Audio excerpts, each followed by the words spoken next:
Hello, good morning. Magluto tayo ng tortang talong. Ayan yung ulam namin ngayong araw.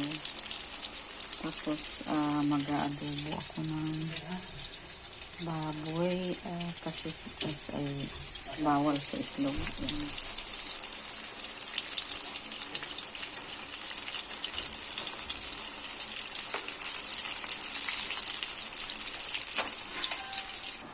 Ayan guys, ang ating tortang talong.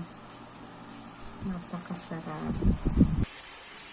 Ayan, ang ating adobo. Ano ko muna. Palabasin yung mantika bago ilagyan yung sauce.